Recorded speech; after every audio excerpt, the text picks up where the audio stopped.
چوہا کس قوم کی مسخ شدہ شکل ہے، اس لیے اس ویڈیو کو اینڈ تک لازمی دیکھیے گا۔ دنیا میں چوہوں کی مختلف ٹائپس پائی جاتی ہیں، مگر آج کی اس ویڈیو کے اندر ہم صرف ان چوہوں کی بات کریں گے جو عام طور پر گھروں میں پائے جاتے ہیں۔ ناظرین، چوہے مختلف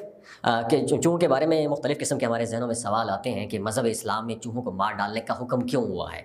حضور صلی اللہ علیہ وآلہ وسلم کے زمانے میں چوہے نے ایسا کیا کیا کہ نبی کریم صلی اللہ علیہ وآلہ وسلم نے اسے مارنے کا حکم دیا؟ چوہا کس قوم کی مسخ شدہ شکل ہے اور چوہے کا شیطان کے ساتھ کیا کنیکشن ہے؟ یہ سب آج اس ویڈیو میں ہم آپ کے ساتھ شیئر کریں گے۔ اور ہاں، چوہے سے متعلق آپ کو یہ بات جان کر حیرت ہوگی کہ بھارت میں ایک ایسا مندر ہے جس میں 20,000 چوہے رہتے ہیں۔ انہیں مارنا کیوں منع ہے؟ اور چوہے کی پوجا کرنے والوں کا ایسا دعویٰ ہے کہ انسان چکرا کر رہ جائے۔ اور ہاں، آپ کو یہ بھی بتائیں گے کہ ایسا کون سا طریقہ ہے جسے ہم چوہوں کو ختم کر سکتے ہیں یا پھر اپنے گھروں سے چوہوں کو بھگا سکتے ہیں۔ جانیے آج کی اس ویڈیو میں چوہے سے متعلق ایسی حیران کن باتیں جو کم لوگ جانتے ہیں۔ ناظرین محترم، ماہرین کا ماننا ہے کہ چوہے سے بڑھ کر کوئی اور فسادی جانور نہیں ہے، کیونکہ چوہا نہ چھوٹے کو بخشتا ہے اور نہ ہی کسی بڑے کو۔ چوہے کے سامنے جو کچھ بھی آتا ہے وہ اس کو تباہ و برباد کر کے رکھ دیتا ہے۔ اور چوہے کی فسادی ہونے کی مثال یہ بھی بتائی جاتی ہے کہ یہ جب کسی ایسی تیل کی بوتل کے پاس جاتا ہے جس میں اس کے منہ تک رسائی نہ ہو تو یہ اس میں اپنی دم ڈال دیتا ہے اور پھر اس دم کو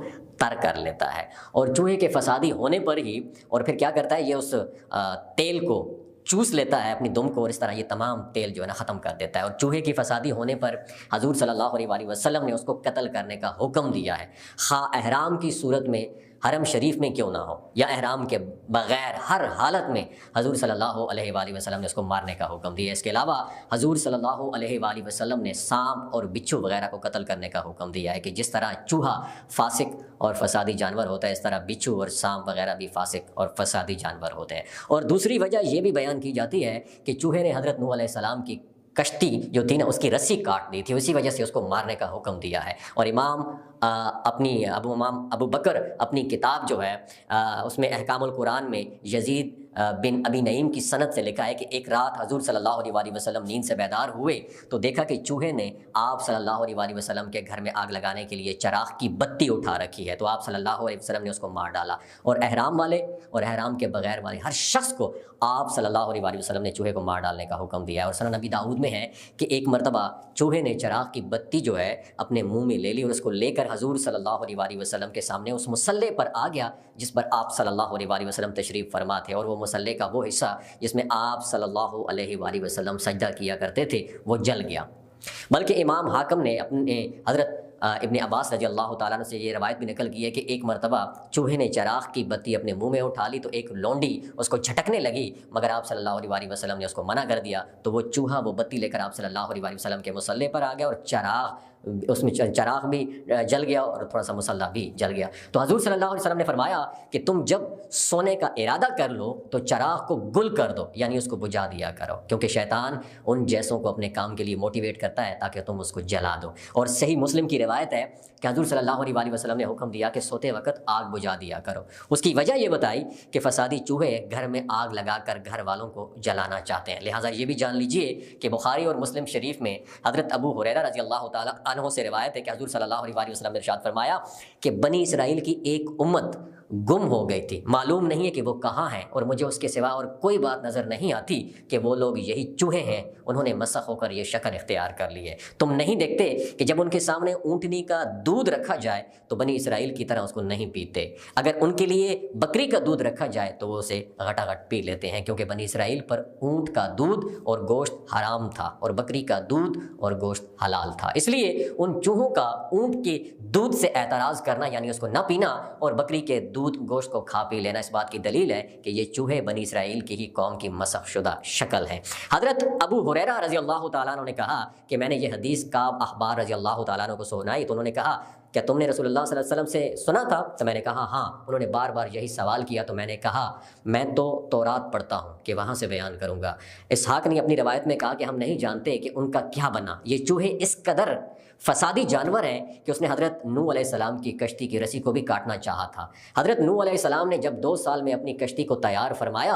اور اس کشتی میں حضرت نوح علیہ السلام نے 3 منزلیں بنائی تھیں۔ نیچے کی منزل میں جنگی جانور، پرندے اور حشرات الارض کو رکھا گیا تھا، اور درمیانی منزل میں سواری کے جانور اور چوپائے تھے، جبکہ اوپر والے حصے میں حضرت نوح علیہ السلام اپنے متابعین اور سامان ضرورت کے ساتھ جو ہے نا تشریف فرما تھے۔ جب چوہا کشتی کے کنارے پر آ کر اس کے لنگر کے رسیوں کو کاٹنے لگا تو اللہ تعالیٰ نے حضرت نوح علیہ السلام کو حکم دیا کہ شیر کی دونوں آنکھوں کے درمیان چوٹ مارے، لہذا حضرت نوح علیہ السلام نے ایسا ہی کیا، جس سے ایک بلّا اور ایک بلی نکلی اور ان دونوں نے چوہے پر حملہ کر کے اسے رسی جو ہے نا کاٹنے سے باز رکھا۔ ناظرین، اس لیے اسلام نے ان کو چوہے کو مارنے کا حکم دیا، لیکن ناظرین آپ میں سے بہت کم لوگ یہ جانتے ہوں گے کہ ہندو چوہوں کی بھی پوجا کرتے ہیں، اور بھارتی ریاست راجستھان میں کرنی ماتا معروف ہندو دیوی کا ایک مندر ہے جس میں 20,000 سے زیادہ چوہے رہتے ہیں۔ لوگوں نے ان کو ختم کرنے کی بجائے انہیں کھلاتے پلاتے ہیں اور ان کی پوجا کرتے ہیں، اور ان چوہوں کے متعلق پجاریوں اور یہاں کے مقامی افراد نے 2 عجیب و غریب قسم کی کہانیاں گڑھی ہوئی ہیں۔ کچھ لوگوں کا کہنا یہ ہے کہ پرانے وقتوں میں جب تمام بچے پیدا ہوتے تھے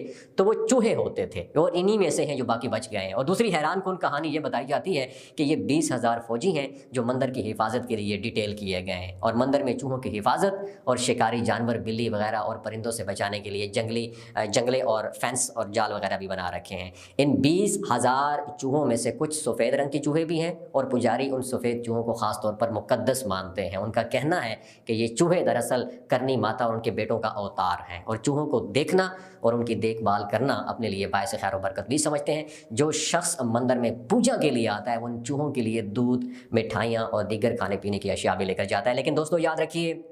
مذہب اسلام میں سے چوہوں کا شرعی حکم یہ ہے کہ ہر قسم کے چوہوں کا گوشت حرام ہے اور ان کا جھوٹا مکروہ ہے، اور امام ابن شہاب رحمۃ اللہ علیہ فرماتے ہیں کہ چوہوں کا جھوٹا کھانا مکروہ ہے، کیونکہ چوہوں کا جھوٹا کھانے سے ڈائمینشیا یعنی بھول جانے کا مرض پیدا ہوتا ہے۔ اور امام بخاری نے حضرت ابن عباس رضی اللہ تعالیٰ عنہ سے ایک روایت نقل کی ہے کہ حضرت میمونہ رضی اللہ تعالیٰ عنہما فرماتی ہیں کہ ایک مرتبہ گھی میں ایک چوہا گر گیا، اور نبی اکرم صلی اللہ علیہ وآلہ وسلم سے اس کے متعلق پوچھا گیا تو حضرت صلی اللہ علیہ وسلم نے فرمایا کہ چوہے اور اس کے پاس گھی کو، اس کے پاس کا جو گھی ہے اس کو پھینک دو اور باقی گھی استعمال کر لو، اور اگر گھی میں چوہا گر کر مر جائے اور وہ بھی تحلیل ہو جائے، ڈیزالو پگھلا ہوا ہو، تو سارا گھی ناپاک ہو جاتا ہے، اور اسے کھانے کے علاوہ دیگر کاموں میں مثلاً چراغ وغیرہ میں جلانے کے لیے استعمال کرنا جائز ہوگا۔ اگر گھی جمع ہوا ہو تو اس صورت میں چوہے کے ارد گرد کے گھی کو نکالنے کے بعد باقی گھی کو کھانے پینے وغیرہ اور تمام کاموں میں استعمال کرنا جائز ہوگا۔ ناظرین، آئیے اب بات کرتے ہیں کہ چوہے کو اپنے گھر سے کس طرح بھگا سکتے ہیں یا ان کو کیسے ختم کر سکتے ہیں۔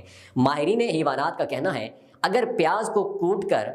چوہے کے بل کے سامنے رکھ دیا جائے تو چوہا اس کو کھا لے گا اور فوراً مر جائے گا۔ بلکہ ناظرین، جس گھر میں سانپ، بچھو، لال بیگ، مکڑی اور چوہے وغیرہ بہت نکلتے ہیں تو انہیں چاہیے کہ سورۃ الطارق جو کہ پارہ نمبر 30 میں ہے، اس سورہ کو باوضو صاف کاغذ پر لکھ کر دیوار پر پیسٹ کر دیں۔ انشاءاللہ اس کے لگے رہنے سے کوئی موذی جانور گھر میں نظر نہیں آئے گا، اور اگر کبھی نظر بھی آیا تو وہ نقصان پہنچائے بغیر چلا جائے گا۔ امید ہے آج کی ویڈیو آپ کو بہت اچھی لگی ہوگی۔ اگر ویڈیو اچھی لگی ہو تو لائک کر کے ہمارے چینل کو سبسکرائب بھی ضرور کیجیے۔ ویورز، آپ دینی مسائل کے متعلق سوالات کر سکتے ہیں، آپ کو قرآن اور حدیث سے صحیح جواب دیا جائے گا۔ ویورز، سنی اسلامک فیکٹ چینل کو لائک، شیئر اور سبسکرائب کیجیے، اور بیل بٹن کو ضرور دبائیں تاکہ آپ کو ہمارے سبھی ویڈیوز ملتے رہیں۔